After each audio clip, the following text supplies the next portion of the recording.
Welcome to Aman classes. दोस्तों, Aman classes के YouTube channel पर आपका स्वागत है। दोस्तों, आज हम बात करेंगे रीजनिंग के एक और मोस्ट इम्पॉर्टेंट क्वेश्चनों के प्रैक्टिस सीट में। दोस्तों, अगर आप किसी भी एग्ज़ाम की तैयारी कर रहे हो तो बने रहना वीडियो के एंड तक।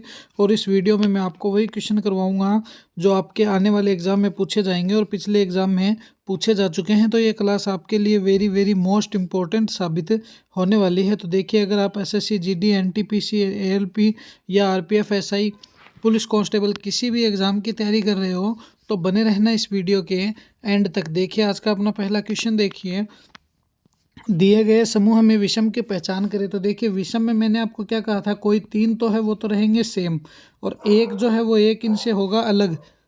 हमें उस अलग की ही पहचान करनी है। तो इसमें क्या है कि कुछ भी दे सकते हैं, बस रिलेशन छांटना है कि रिलेशन क्या है। सबसे पहले ए और एफ को देखो। एफ कितने पे आता है सर? 5 पे आता है। कितने पे आता है?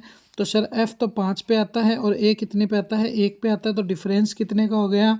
तो सर 1 प्लस प्लस कितने हो गए यहाँ पे?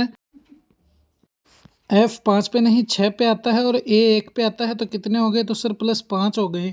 5 पे नहीं आता है, एफ आता है अपना 6 पे। यहाँ पर डी और आई देखिए, आई कितने पे आता है? तो सर आई तो 9 पे आता है। डी कितने पे आता है? 4 पे आता है। तो कितने हो गए? तो सर +5 हो गए।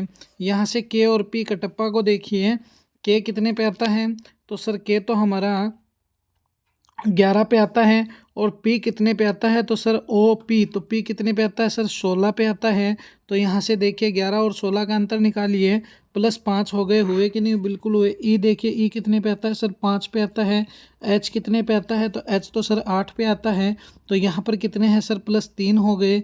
देखिए, और सभी जो 3 है, 3 में दोस्तों +5 देखने को मिल रहे हैं, मगर ऑप्शन सी में दोस्तों +3 देखने को मिल रहे हैं। तो अब तो आप खुद भी अंदाज़ा लगा सकते हो कि कौन सा क्वेश्चन सही होगा। तो ई एच जो है वही हमारा करेक्ट आंसर हो जाएगा। तो option C is the correct answer. क्या होगा अपना? ऑप्शन सी जो है वही हमारा करेक्ट आंसर बन जाएगा। चलिए नेक्स्ट क्वेश्चन पर डिस्कस करते हैं। अगला क्वेश्चन देखिए, ये रहा हमारा नेक्स्ट क्वेश्चन।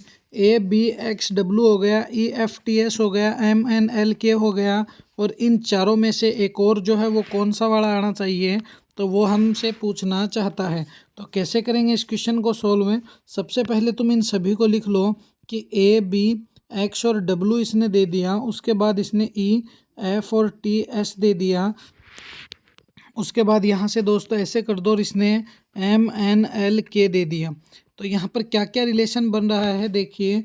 ए से ई की तरफ चलिए, कितने हो गए? तो ई 5 पे आता है और ए 1 पे आता है, आप सभी जानते हो। तो सर +4 हो गए, बिल्कुल हो गए। ई से एफ की तरफ चलिए, ये 2 पे आता है, एफ 6 पे आता है, तो भी कितने हो गए सर? +4 हो गए। एक्स से टी की तरफ चलिए, तो यहाँ पर देखिए +4 दोनों में हो गए। एक्स कितने पे आता है दोस्तों? डब्लू और एक्स, एक्स 24 पे आता है, और टी कितने पे आता है? तो सर टी तो हमारा 20 पे आता है। तो कितने हो गए सर? -4 हो गए। हुए कि नहीं हुए? बिल्कुल हुए। और ई से एस की तरफ चलिए, डब्लू से डब्लू कितने पे आता है सर? 23 पे। एस कितने पे आता है सर? 19 पे। तो माइनस कितने हुए सर? 4 हुए। तो अब तुम देखिए, इतना रिलेशन अगर हमने निकाल लिया तो इससे आगे भी तो ऐसे ही चलना पड़ेगा। तो देखिए +4 की सीरीज़ दोबारा देखिए, दोबारा इस सीरीज़ को तैयार करते हैं। यहाँ पर भी इसको समझना थोड़ा सा मैंने आपको इसलिए बताया था कि देखिए ए और ई ये 5 पे है और ये 1 पे है। तो कितने हुए सर? +4 हुए। ई में तुम +4 करो, कितने आएंगे? तो सर 5 4 9, 9 पे क्या आता है? तो 9 पे सर आई आता है। क्या आता है सर? हमारा आई आता है। उसके बाद तुम बी है, बी से एफ चलो, ये 6 हो गए, ये 2 हो गए, तो +4 है। अब तुम दोस्तों यहाँ से देखिए, एफ में +4 करो, 6 और 4 10 हो गए। 10 पे क्या आता है सर? जे आता है। क्या आता है सर? हमारा जे आता है, बिल्कुल आता है। यहाँ पर देखिए एक्स है, एक्स से टी की तरफ चलिए, एक्स कितने पे आता है सर? 24 पे। और टी कितने पे आता है सर? 20 पे। तो कितने हो गए? -4। टी में -4 करो तो 20 में -4 करते ही कितना आ गया सर? 16 आ गया। 16 पे क्या आता है? तो सर पी आता है। पी आता है कि नहीं आता है? बिल्कुल सर आता है। और फिर यहीं से दोस्तों तुम चेक कर लो कि यहाँ से W है, और इस W से तुम S की तरफ चलो कि W है, W से तुम S की तरफ जाओ। S 19 पे आता है, W 23 पे आता है, तो भी -4 हो गए। और S से तुम जब -4 करोगे तो एस में -4 करते ही 19 में -4 करते ही 15 आ गया। 15 पे क्या आता है, ओ आता है। तो बस आगे भी ये जोड़ा सेट हो गया। तो यहाँ पर देखिए IJPO कहाँ है, तो देखिए सर IJPO तो अपना ऑप्शन बी में है। तो ये लीजिए ऑप्शन बी ही क्या हो गया हमारा करेक्ट आंसर दोस्तों बन गया। तो option B is the correct answer. तो रीजनिंग बहुत ही सिंपल है। रीजनिंग अगर तुम्हें जाननी है तो तुम 2 3 4 चीज़ों को रट लो दोस्तों। एक तो तुम्हें ABCD का पूरा नॉलेज होना चाहिए कि कौन से कितने पर क्या आ रहा है। उसके अलावा एक जो है तुम्हें इस चीज़ का पूरा नॉलेज होना चाहिए कि जो बोर्ड मास का नियम है उस बोर्ड मास का नियम और कुछ स्क्वायर के नियम को। उसके अलावा स्क्वायर के जो नियम है दोस्तों, जैसे 2 का स्क्वायर 4 हो गया, उसी तरह से दोस्तों 9 का स्क्वायर 81 हो गया, 12 का स्क्वायर 144 हो जाता है। बस इसी तरह से 13 का स्क्वायर दोस्तों 169 हो जाता है। इसी तरह से रट लो, तुम्हारा मामला ऑटोमेटिक ही सेट हो जाएगा। चलिए नेक्स्ट क्वेश्चन पर डिस्कस करते हैं। अगला क्वेश्चन देखिए, ब्रजेश, जयेश, अमर और प्रवीण ताश खेल रहे हैं। अमर जयेश के दाईं ओर है जो कि ब्रिजेश के दाईं ओर है। मतलब कि अमर जो है वो ब्रिजेश के दाईं ओर है जो कि जयेश के दाईं ओर है। तो यहाँ से तुम इसको समझना कि सबसे पहले तो तुम ये देखो कि क्या बोल रहा है, अमर जयेश के दाईं ओर है। तो ये तो हमारा अमर हो गया। अमर से दोस्तों चलो तुम इस साइड क्या है, जयेश के दाईं ओर है। तो ये हो गया जयेश। तो देखिए जयेश ये दायां और ये बायां। तो देखिए ये बोल रहा है अमर जयेश के दाईं ओर है। तो देखिए ये तो हमारा दायां पार्ट हो गया, ये बायां पार्ट हो गया। अब ये क्या बोल रहा है, जो कि ब्रिजेश के बाईं ओर है। तो देखिए दाईं ओर है। तो देखिए अमर जयेश के तो दाईं ओर है और ब्रिजेश के भी दाईं ओर है। तो अमर जो ब्रिजेश के दाईं ओर है तो वो इस साइड चला जाएगा। कहाँ पर, ये हो गया ब्रिजेश। क्या हो गया, ब्रिजेश। अब ये क्या बोलना चाहता है कि अमर के दाईं ओर कौन होगा। तो ये रहा अमर। अमर जो है इसके दाईं ओर, तो ये हो गया अमर के दाईं ओर नहीं, ये तो बाईं ओर चला गया क्योंकि इस साइड तो बायां होता है, इस साइड दायां। इसने तो दायां ले लिया। अमर के बाईं ओर फिर ऊपर चलो तुम, इस साइड होगा बायां। तो अब बचा कौन है, देखिए अमर, ब्रिजेश, जयेश तीनों आ गए और अब बचा है अपना प्रवीर। कौन बचा है, प्रवीर। तो ये प्रवीर जो है दोस्तों ये इसके दाईं ओर होगा। तो ऑप्शन डी में क्या है, प्रवीर है। तो ये लीजिए option D is the correct answer. क्या हो जाएगा अपना ऑप्शन डी जो है दोस्तों वही हमारा करेक्ट आंसर है बन जाएगा। तो ये लीजिए सर हमारा ऑप्शन डी जो है वही खुल्लम खुल्ला करेक्ट आंसर लेकर आ रहा है। चलिए एक और नेक्स्ट क्वेश्चन पर डिस्कस करते हैं। अगला क्वेश्चन देखिए, ये क्वेश्चन आपको बहुत ही इजी वे में समझ में आ रहे होंगे दोस्तों। तो बस कुछ नहीं है, बस बहुत ही शांति से हमें हमारे क्वेश्चनों को सॉल्व करना है। सबसे पहले अब इस क्वेश्चन को देखिए, ट्रिपल को सांकेतिक भाषा में कोडिंग डिकोडिंग का क्वेश्चन है। किसका है, कोडिंग है सर, डिकोडिंग का क्वेश्चन है। कोडिंग डिकोडिंग के क्वेश्चन बहुत ही अच्छे क्वेश्चन बनते हैं दोस्तों। देखिए लिखा जाता है तो डिस्पोज को उसी भाषा में क्या लिखेंगे। सबसे पहले तुम यहाँ से समझना कि हम ट्रिपल बनाते हैं। ये लीजिए सर TRIP फिर L और E, ये ट्रिपल हो गया। इस ट्रिपल को इसने क्या लिखा है, T लिख दिया। उसके बाद R को इसने Q लिख दिया। उसके बाद I को इसने H लिख दिया और यहाँ पर देखिए इसने O लिख दिया। यहाँ पर फिर से इसने O लिख दिया, LE TRIPPLE। तो यहाँ पर भी देखिए दोस्तों इसने O लिख दिया। उसके बाद तुम यहाँ से समझना कि ये P है, इसका भी इसने O लगा दिया, L का K लगा दिया और E का दोस्तों इसने D कर दिया।